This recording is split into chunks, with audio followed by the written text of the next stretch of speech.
مواطن المسلمين التي سارعت إلى إيقاف الجمعة تكاثرت فيها، تكاثر فيها هذا الوباء ووصلوا فيه إلى حدود.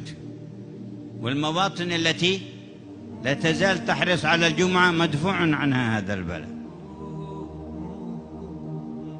فهل يريدون أن يجعلوا أماكن هذا البلاء الجمع ومواطن الخير ومحلات الخير، ثم بعد ذلك يؤخرون النظر إلى كثير من شؤون الحياة والاجتماعات فيها من غير المساجد؟ مع أي عقلية هذا؟ أي إحساس هذا؟ أي آدمية هذه؟ أي إنسانية هذه؟ هذه مواطن الشفاء، هذه مواطن دفع البلاء، هذه مواطن العافية من رب الأرض والسماء جل جلاله وتعالى في علاه. لا يستدفع البلاء بترك الفرائض، ولا يستدفع البلاء بإهمال الشعائر، لا يستدفع البلاء بالتساهل بالسنن، عكس الأمر تماما. إنما يستدفع بتعظيم شعائر الله، ومن يعظم شعائر الله فإنها من تقوى القلوب. سمعتم سيف الله خالد بن الوليد، تحديات أمامه، أنتم تشهدون أن نبيكم حق؟ نعم. يقول لكم لا إله إلا الله، لا إله إلا الله، نعم. ما ينفع ويضر ولا ينفع ولا يضر إلا الله.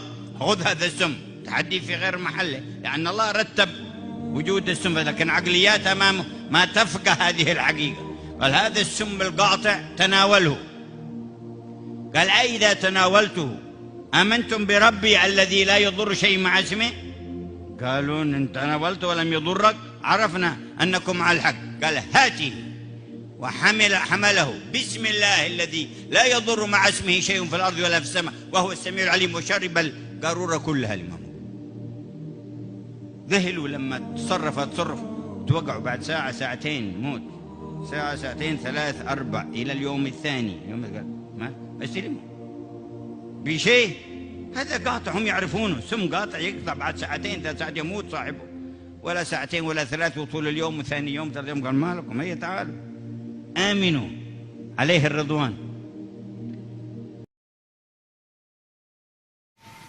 السلام عليكم ورحمة الله وبركاته. الحمد لله والصلاة والسلام على نبينا محمد وعلى آله وصحبه أجمعين وسلم. Amma ba'd.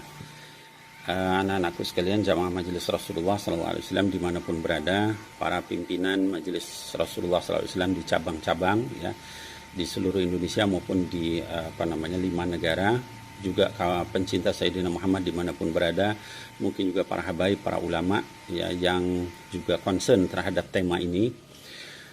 Kami ingin menyampaikan klarifikasi ya, atau tabayun ya, terkait dengan viralnya video atau potongan video daripada ceramah guru mulia kami, yaitu Sayyidul Habib Umar bin Muhammad bin Salim bin Hafid, yang mana di dalam video yang viral itu dikatakan Sayyidul Habib Umar menyampaikan bahwa beliau meminta supaya masjid-masjid dibuka ya, supaya orang kemudian boleh sholat di masjid.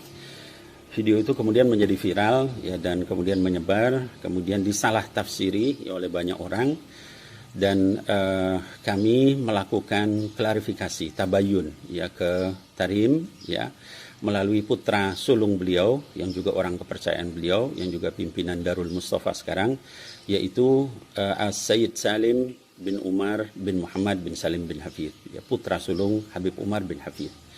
Dan kemudian Habib Salim menanyakan langsung kepada ayahnya, yaitu Habib Umar bin Hafid, dan menyampaikan klarifikasi sebagai berikut ya. Mohon ini nanti video saya ini jangan dipotong-potong juga, sehingga akhirnya kemudian malah jadi salah paham lagi ya, memperkeruh suasana. Yang pertama, dari hasil klarifikasi Habib Salim kepada ayah beliau, itu Habib Umar bin Hafid, dinyatakan pertama bahwa Sayyidul Habib Umar bin Hafid itu sikap beliau tidak pernah menentang kebijakan, keputusan yang sudah diputuskan oleh Waliul Amri. Ya, Waliul Amri di dalam hal ini adalah pemerintah dan juga majelis ulama. Kalau sudah pemerintah dan majelis ulama sepakat tentang satu hal, maka Sayyidul Habib Umar, ya guru mulia kita, akan sepakat dengan itu. Akan meminta seluruh murid-muridnya dan seluruh orang-orang yang intisab kepada beliau, ya, untuk supaya taat kepada waliul amri. Itu nomor satu. Ya, dimanapun, di negara manapun, beliau meminta untuk supaya kita jangan sampai berbeda pendapat tentang satu keputusan yang sudah diputuskan oleh waliul amri.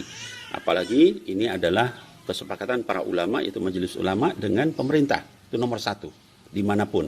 Jadi kalau nanti ada video-video yang kemudian menyatakan Habib Umar berbeda pendapat dengan pemerintah, maka itu dinasakh, dihapus.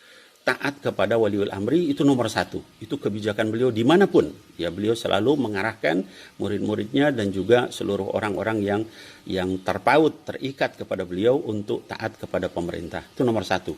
Ya, jadi begitu ada yang berbeda, maka kita harus curiga bahwa ini bisa jadi potongan, ya, atau tidak lengkap, ya, atau dan sebagainya. Kemudian yang kedua, beliau secara jelas, secara tegas, ya, menyatakan ketidaksukaan beliau terhadap orang yang memotong-motong perkataan beliau, dipotong, dicuplik, lalu disebarkan sehingga menimbulkan fitnah. Ini beliau sampaikan terus terang, ya. Bahkan beliau katakan wajib bagi orang yang memotong ceramah beliau kemarin itu lalu menyebarkannya untuk bertobat kepada Allah Subhanahu wa taala. Ini jelas-jelas beliau sampaikan, ya. Kemudian yang ketiga, beliau juga menyampaikan, ya, bahwa apa yang beliau sampaikan kemarin itu di dalam video itu adalah khusus untuk pemerintah Yaman. Saya ulangi, khusus untuk pemerintah Yaman, ya. Kenapa? Karena pada saat itu diduga ada satu orang yang terkena COVID-19. Diduga, belum pasti. Lalu tiba-tiba pemerintah Yaman menyatakan untuk menutup seluruh masjid. Gitu, ya. Sementara kegiatan masyarakat masih seperti biasa. Ya. Orang di jalan tidak dilarang, orang ke pasar tidak dilarang, ke mall juga bebas, dan sebagainya dibebaskan, sementara masjid dilarang. Disitulah kemudian beliau menyampaikan untuk jangan sampai nutup masjid, ya. Sementara yang lain dibiarkan. Itu khusus untuk pemerintah Yaman, sekali lagi. Dan kasusnya baru satu orang dan belum pasti. Berbeda dengan kondisi di Indonesia yang pada saat ini sudah ribuan orang, ya, terkena, ya, bahkan ada beberapa ratus orang yang juga meninggal, ya, dan sebagainya. Itu berbeda sekali, ya.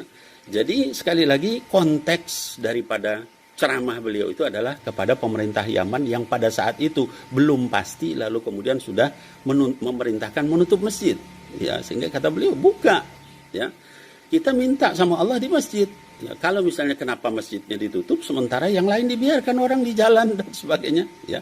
Beda dengan kita yang sekarang sudah melakukan PSBB, ya, terutama di daerah-daerah merah. Dan fatwa beliau itu juga sama dengan majelis ulama, ya, kalau daerah hijau ya silahkan, kalau yang merah sudah tidak boleh sama sekali.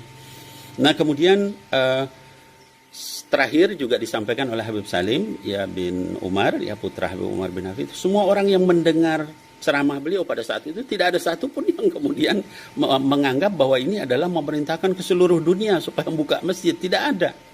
Ya, kenapa? Karena mendengar secara lengkap apa yang beliau sampaikan dari awal sampai akhir, ya. Nah, jadi ini yang perlu saya sampaikan, ya, supaya kita tidak kemudian menjadi berpolemik, ya. Apalagi kemudian membawa nama-nama guru mulia kami, ya, yaitu Habib Umar bin Hafid. Beliau tidak pernah seperti itu, ya.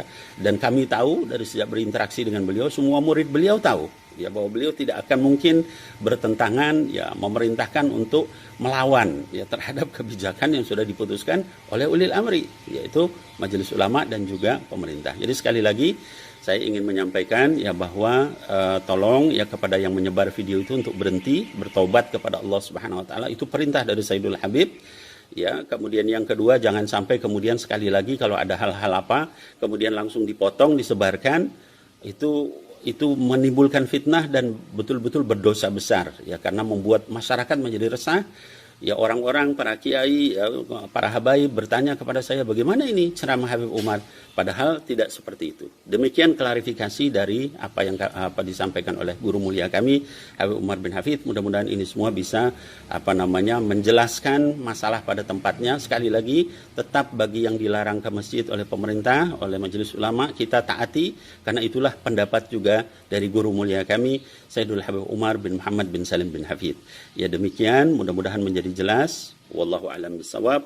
Billahil taufiq wal hidayah. Assalamualaikum warahmatullahi wabarakatuh.